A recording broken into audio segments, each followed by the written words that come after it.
پاکستان اور چین علاقائی امن، استحکام اور مشترکہ تصویراتی مفادات کے تحفظ کے لیے پرعزم ہیں۔ پاکستان کی مسلح افواج اور پیپلز لبریشن آرمی باہمی اعتماد، غیر متزلزل حمایت اور مشترکہ عزم سے بندھے حقیقی شراکت دار ہیں۔ فیلڈ مارشل سید عاصم منیر کا چینی پیپلز لبریشن آرمی کے قیام کی 99ویں سالگرہ تقریب سے خطاب۔ فیلڈ مارشل نے کہا کہ پاکستان اور چین کی دوستی منفرد اور آزمودہ ہے۔ یہ دوستی وقت کی ہر کسوٹی پر پورا اترنے والا رشتہ ہے۔ پاکستان اور چین کی دوستی بدلتے علاقائی و عالمی چیلنجز کے باوجود ہمیشہ مضبوط اور ثابت قدم رہی۔ چینی سفیر جیانگ زی ڈونگ نے تقریب کے انعقاد پر فیلڈ مارشل کا شکریہ ادا کیا۔ دونوں ممالک کے درمیان آل ویدر اسٹریٹجک کوآپریٹو پارٹنرشپ کو مزید مضبوط بنانے کے عزم کا اعادہ کیا۔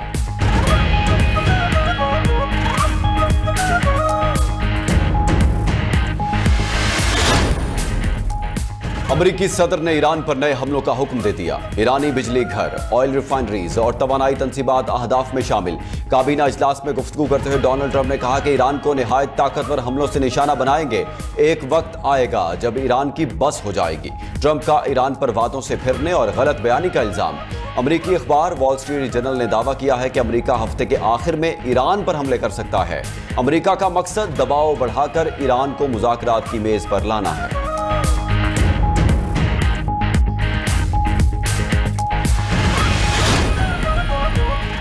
حملہ کیا تو نتائج بھگتنا ہوں گے، ایران کا امریکی صدر کی دھمکیوں پر رد عمل۔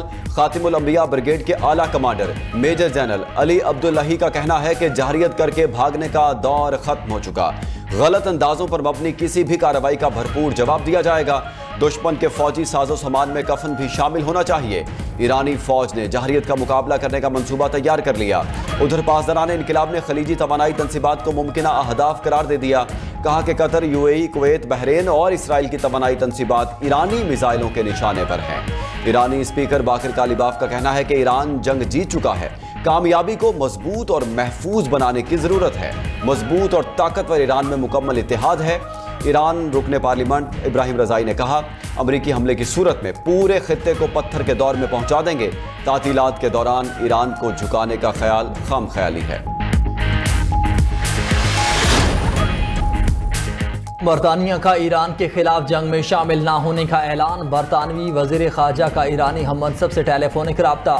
اینڈ میلی بینڈ اور عباس اراغچی کا خطے کی صورتحال پر تبادلہ خیال۔ برطانوی وزیر خارجہ نے کہا کہ برطانوی حکومت مسئلے کا سیاسی حل چاہتی ہے۔ ایرانی وزیر خارجہ بولے کہ تہران پر حملے میں تعاون ناقابل برداشت ہوگا۔ ایران کے خلاف گزشتہ 2 جنگوں میں برطانیہ کی شرکت بلا جواز تھی۔ دوبارہ جارحیت پر دشمن سے تعاون ناقابل قبول ہوگا۔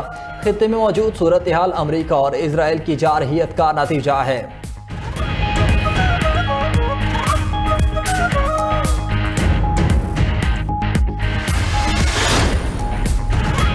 عمان کے ساحلی شہر لیما کے قریب آئل ٹینکر پر حملہ۔ یوکے میری ٹائم ٹریڈ آپریشنز کے مطابق آئل ٹینکر کو نامعلوم پروجیکٹائل سے نشانہ بنایا گیا۔ حملے سے جہاز کا انجن روم شدید متاثر ہوا اور وہ ناکارہ ہو گیا۔ واقعے میں کسی جانی نقصان کی اطلاع نہیں ملی۔ میری ٹائم حکام نے واقعے کی تحقیقات شروع کر دی۔ گزشتہ راز ایرانی پاسداران انقلاب نے 2 آئل ٹینکرز کو نشانہ بنا کر روکا تھا۔ وارننگ کے بعد 4 بحری جہازوں نے فوری طور پر اپنا راستہ تبدیل کر لیا۔ سیکیورٹی کے لیے گڈ گورننس اہم ہے۔ بہتر طرز حکمرانی کے لیے کچھ کرنا ہوگا۔ D G I S P R lieutenant general Ahmed Sharif Chaudhry کی نیوز کانفرنس کہا کہ 1972 میں آبادی 7 کروڑ اور صوبے 4 تھے۔ آبادی 25 کروڑ ہو گئی لیکن صوبے وہی 4 ہی ہیں۔ ہمیں سوچنا ہوگا کیا گڈ گورننس ہو رہی ہے۔ نئے صوبوں کا فیصلہ ہم نے نہیں، عوام اور سیاسی قیادت نے کرنا ہے۔ عوام کی رائے لیں، وہ بتا دیں گے کیا چاہتے ہیں۔ محسن نقوی نے جو بیان دیا وہ ان کی ذاتی رائے ہے۔ D G I S P R نے 2 ٹوک الفاظ میں کہا کہ دہشت گرد ہتھیار نہ ڈالے تو ان سے لڑیں گے۔ بلوچستان کا مسئلہ سردار اور ایلیٹ طبقہ ہے۔ وہ چاہتے ہیں کہ غریب ہمیشہ غلام رہے۔ انہیں چوکیداری کے لیے لیویز فورس چاہیے۔ سمگلنگ روکو تو کہتے ہیں دہشت گردی کرائیں گے۔ یہ بجٹ میں اپنا حصہ مانگتے ہیں۔ ریاست ہے تو سیاست ہے۔ بدقسمتی سے ہم ہاٹ اسٹیٹ نہیں، ہاٹ اسٹیٹ میں ایلیٹزم نہیں ہوتا۔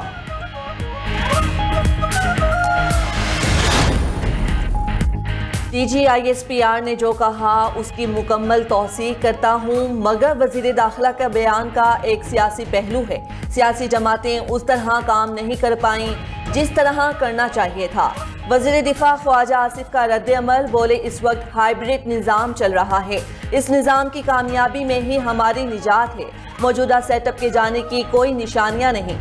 سیاسی قیادت کو ایک ساتھ بیٹھنے اور ایک دوسرے کو الزام دینے کے بجائے ذمہ داری قبول کرنے کی ضرورت ہے۔ پاکستان اور کشمیر ایک دوسرے کے اٹوٹ ٹنگ ہیں۔ کشمیر پاکستان کی شہرت تھا، ہے اور رہے گا۔ But I am one thing we are very clear کہ اگر پاکستان کا سب سے لاڈلا جو بچہ ہے نا وہ کشمیر ہے، سب سے لاڈلا ہمارا بچہ پاکستان کا، سارے اس ریاست کے بچے ہیں نا، میں آپ سارے، ریاست ماں اور باپ کی جگہ ہوتی ہے نا، اس کا لاڈلا ترین بچہ کشمیر ہے۔ ریاست کا سب سے لاڈلا بچہ کشمیر ہے، سب سے زیادہ وسائل کشمیر کو ملتے ہیں، کشمیر پاکستان کی شاہراہ ہے اور رہے گا۔ ترجمان پاک فوج کا دو ٹوک پیغام۔ نیوز بریفنگ میں DGI/SPR lieutenant general Ahmed Sharif Chaudhry نے کہا کہ بھارت نے حقوق کی آڑ میں باریک واردات ڈالی، 2019 میں ان کی طبیعت صاف کی تھی، 2025 میں اگلی پچھلی کسر نکالی۔ ریاست نے مظاہرین سے کہا الیکشن لڑیں، وہ چاہتے ہیں ڈنڈے کے زور پر مطالبات منوائیں، مظاہرین چاہتے ہیں الیکشن نہ ہوں۔ یہ بھی کہا کہ بھارت اور افغانستان کا ایجنڈا دہشت گردی ہے، معار کے حق میں دشمن کی حکمت عملی ناکام بنائی، اس لیے بلوچستان پر نظریں جمائی گئیں۔ کالعدم BLA ان کی سہولت کار ہے۔ خیبر پختونخوا میں دہشت گردی کے پیچھے سیاسی اور مجرمانہ گٹھ جوڑ ہے۔ شہداء کے بارے میں جو بات کہی گئی وہ ناقابل فہم ہے۔ پاکستان ہی ہماری پہلی اور آخری پہچان ہے۔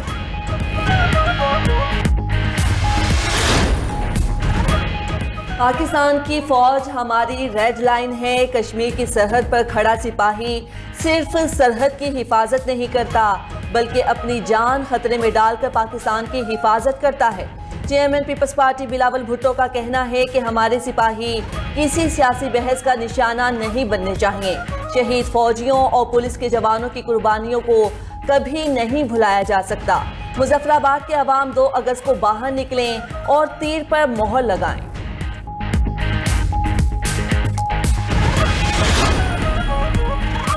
آزاد کشمیر الیکشن میں دوسرے مرحلے کا میدان کل سجے گا۔ پولنگ عملے میں سامان کی تقسیم جاری۔ مظفر آباد ڈویژن کی 9 اور مہاجرین کی 12 نشستوں پر پولنگ ہوگی۔ 209 امیدوار قسمت آزمائیں گے۔ مظفر آباد ڈویژن میں 6,57,000 سے زائد ووٹرز حق رائے دہی استعمال کریں گے۔ مظفر آباد ڈویژن میں 1,205 پولنگ سٹیشنز قائم۔ مہاجرین کی نشستوں پر 4,38,000 سے زائد افراد ووٹ ڈالیں گے۔ 12 نشستوں پر ووٹنگ کے لیے 1,829 پولنگ سٹیشنز قائم۔ انتخابات میں 18,000 اہلکار ڈیوٹی سر انجام دیں گے۔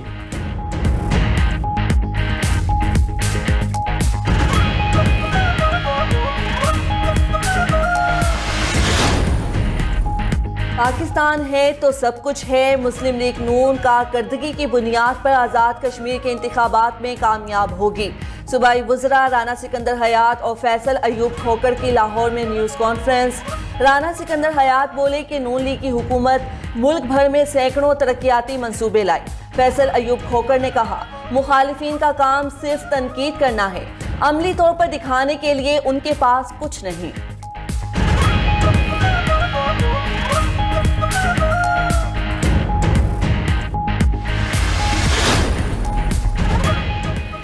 سانحہ زیارت کے ذمہ داروں کے خلاف بلا امتیاز کارروائی ہوگی۔ دہشت گردی کا اسلام، بلوچ اور پشتون روایات سے کوئی تعلق نہیں۔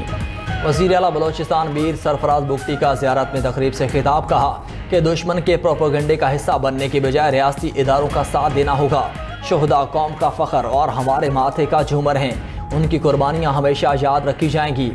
وزیر اعلیٰ بلوچستان نے زیارت شہداء کی برسہ میں امدادی چیکس تقسیم کیے۔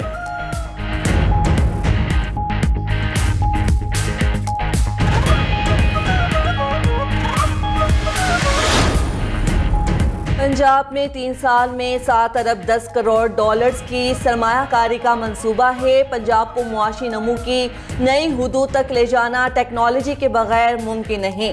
ہم ٹیکنالوجی کی منتقلی اور فنی تعاون میں امریکی تعاون چاہتے ہیں۔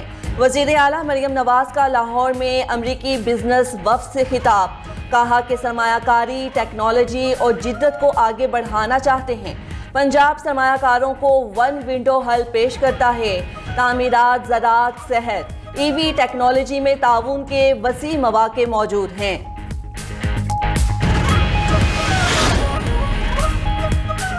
وزیر داخلہ محسن نقوی کا ایکسپریس وے منصوبے کا دورہ، ترقیاتی کاموں کا جائزہ لیا۔ وزیر داخلہ کا منصوبہ 1 سال کی بجائے جلدی مکمل کرنے کا ٹاسک، کہا کہ منصوبے کی تکمیل میں رفتار، معیار اور شفافیت پر سمجھوتا نہیں ہوگا۔ منصوبے سے ہائی وے پر ٹریفک کے دباؤ میں نمایاں کمی آئے گی۔ اسلام آباد اور راولپنڈی کے شہریوں کے لیے آمد و رفت مزید آسان اور تیز ہو جائے گی۔ اسلام آباد کے ہر علاقے کی ترقی اور شہریوں کو معیاری سہولیات مہیا کرنا ترجیح ہے۔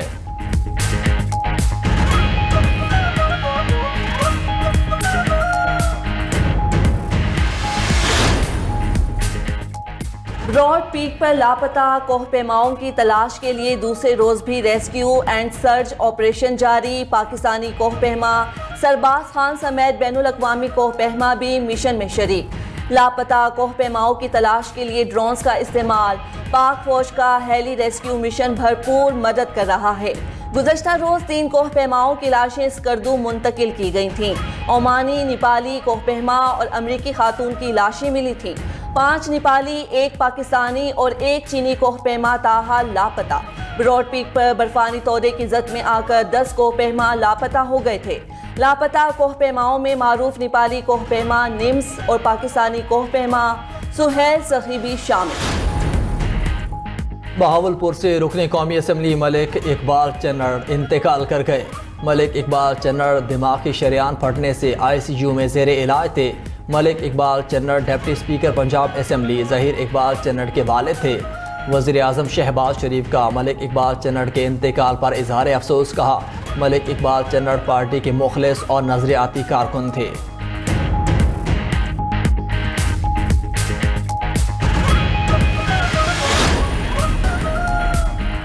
چنیوٹ انتظامیہ نے شہر کے پارکوں کو لاوارث چھوڑ دیا۔ کروڑوں روپے کے حکومتی فنڈز لگائے جانے کے باوجود ضلعی افسران کی نااہلی اور عدم توجہ سے پارکوں میں تفریح کی سہولیات سرے سے موجود ہی نہیں۔ بھاری لاگت سے لگائے گئے پودے اجڑ چکے، جھولے ٹوٹ پھوٹ کا شکار ہیں۔ شہریوں کا کہنا ہے کہ حکومت نے فنڈز لگائے لیکن انتظامیہ دیکھ بھال میں ناکام ثابت ہوئی۔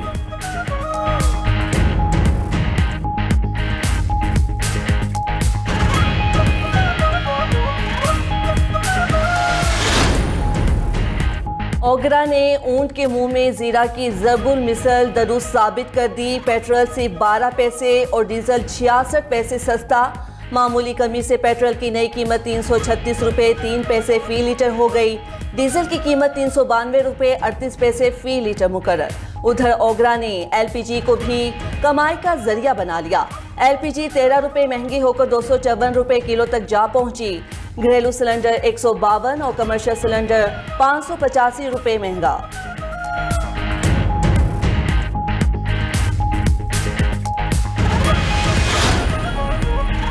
اسرائیل غزہ معاہدے پر بہت خوش ہے۔ کسی نے نہیں سوچا تھا کہ حماس کو غیر مسلح کرنا ممکن ہوگا۔ امریکی صدر ٹرمپ کا کہنا ہے کہ جیسے ہی حماس کو غیر مسلح کرنے کا عمل مکمل ہوگا، اسرائیلی فوج غزہ سے واپس چلی جائے گی۔ معاہدہ غزہ میں نئی فلسطینی حکومت کے قیام کی راہ ہموار کرے گا۔ امریکی صدر پاک بھارت جنگ بندی کا ذکر نہ بھولے، مزید بولے کہ پاک بھارت جنگ ختم کرائی، جنگ میں 11 طیارے گرائے گئے۔ وزیر اعظم شہباز شریف نے کہا کہ آپ نے 5 کروڑ انسانی جانیں بچائیں۔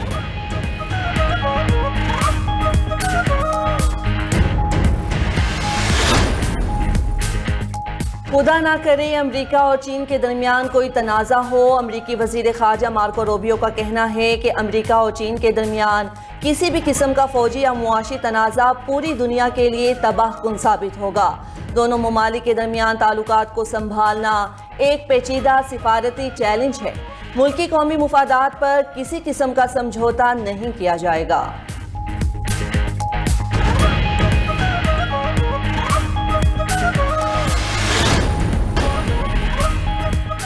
سب سے زیادہ تارکین وطن اٹلی سے یورپ آتے ہیں۔ ہسپانوی وزیر اعظم پیڈرو سانچیز کا تنقید پر رد عمل، کہا کہ اٹلی کے راستے 5 سال میں 4,78,600 افراد یورپ میں داخل ہوئے۔